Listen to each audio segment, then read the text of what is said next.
Olá, meu nome é Felipe. E eu sou a Jennifer. E este é um trabalho feito para a disciplina de Multimídia do curso de Ciência da Computação da Unifesp. Este trabalho exibirá em alto nível a organização e importância da disciplina de Engenharia de Software. Vamos começar mostrando o roteiro desta apresentação. Primeiramente, vamos discutir o que é a engenharia de software.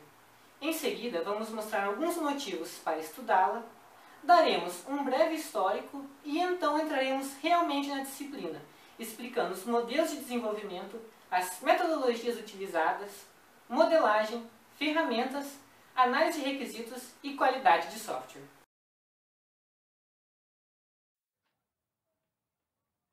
Os modelos abordados serão modelo em cascata, modelo incremental, modelo em V e modelo em espiral, que podem ser vistos da direita para a esquerda e de cima para baixo, respectivamente. Dentre as metodologias discutidas se encontram a programação orientada a objetos, a programação estruturada e os diagramas de fluxos de dados. Em relação à modelagem, veremos a UML, um dos padrões mais utilizados desde sua criação até hoje, e que é suficiente para a maioria esmagadora dos sistemas de software. As duas imagens apresentadas são um diagrama de classes e um diagrama de casos de uso comumente utilizados para modelagem de classes e para análise de requisitos, respectivamente. Dentro da seção de ferramentas, veremos os benefícios de se utilizar editores de código-fonte modernos, assim como compiladores, geradores automáticos de código, geradores de modelos, testes, refatoração e a IDE. Na análise de requisitos, que podem ser classificados como funcionais, não funcionais, de usuários e de sistema, veremos suas importâncias dentro do orçamento de um projeto. E finalmente, ao final desta apresentação, é esperado que você consiga entender esta imagem muito famosa no mundo da engenharia de software, onde o cliente não sabe explicar o que quer, o líder de projeto não entende o pouco que o cliente explica, a maneira como o software foi implementado, como o projeto foi documentado e descrito, e o que o cliente realmente precisava. Você também entenderá que cada erro no início do projeto tem um impacto gigantesco no final do sistema. Bom, começaremos a explicação dos tópicos sugeridos, primeiramente com a definição de engenharia de software. A engenharia de software consiste na aplicação de métodos sólidos, sistemáticos e confiáveis no desenvolvimento, operação e manutenção de sistemas de software. Tendo em vista a qualidade, economia e organização, isto é, a engenharia de software descreve um planejamento completo do sistema de software, desde a primeira conversa com o cliente, onde são acertados os primeiros passos do projeto, até a manutenção e possível evolução do sistema implantado. Por exemplo, imagine um sistema bancário projetado sem o suporte da engenharia de software e sem a menor noção de padronização. Algumas opções são acessadas normalmente por meio de botões, mas outras são dadas por linhas de comando, sem padrões, sem garantia da correta operação do software, resultando em inúmeros erros e prejuízos aos bancos. Ou, ainda mais próximo do seu dia a dia, imagine um micro-ondas que tem apenas 2 níveis de potência, um tão baixo que não consegue sequer derreter um gelo e um tão alto que torra qualquer alimento colocado dentro.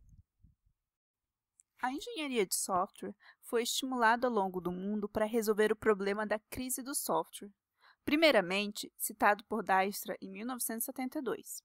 A crise do software foi caracterizada pela crescente demanda de software, gerando sistemas de software mais complexos, maiores, com mais defeitos, mais caros, demorados e que muitas vezes não atendiam os requisitos do cliente. Alguns modelos que ajudaram a resolver a crise do software serão citados a seguir.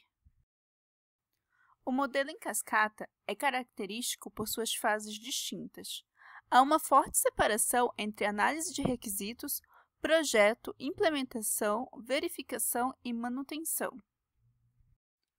O modelo incremental se dá de forma semelhante ao em cascata, porém, ao invés da entrega do software se dar de uma única vez ao final do processo, ela é feita ao longo do desenvolvimento, onde cada interação acrescenta uma nova funcionalidade ao software.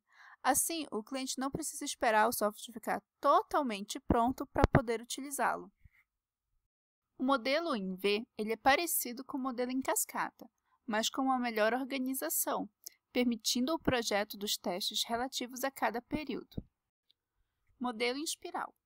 A evolução deste modelo se dá através de vários ciclos, de planejamento, análise de risco, engenharia, produção e avaliação do cliente. Programação orientada a objetos se baseia na composição e interação de classes e objetos que conversam entre si, moldando o comportamento do software.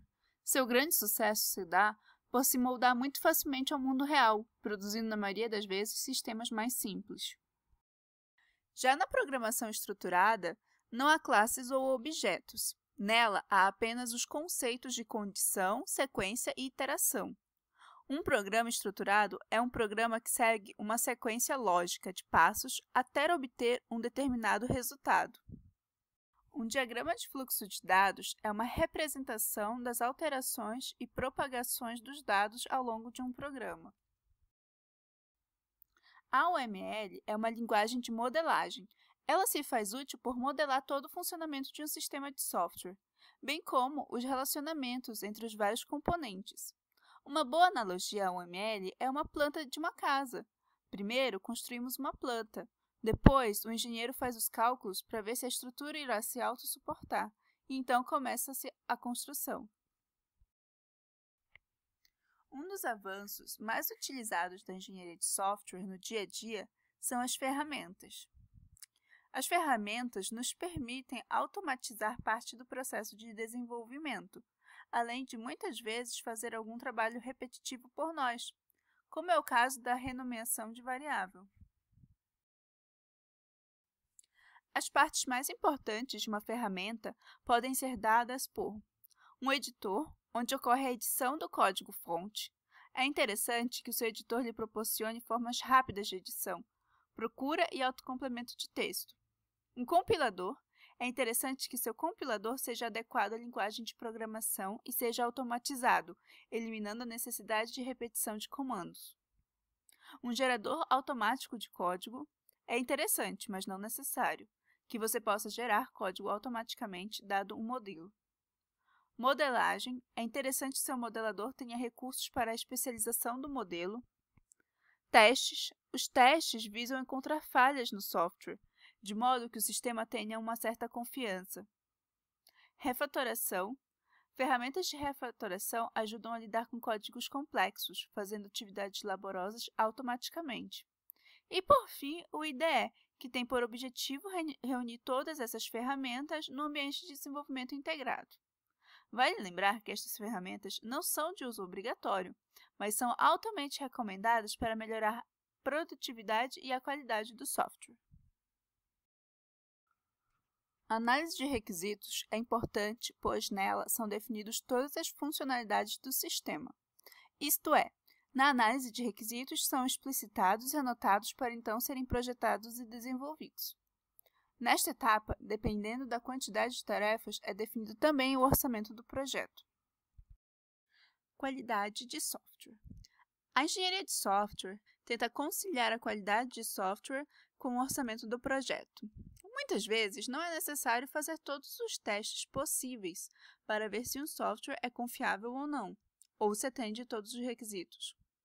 A qualidade do software pode ser condizente com o orçamento e a finalidade do sistema.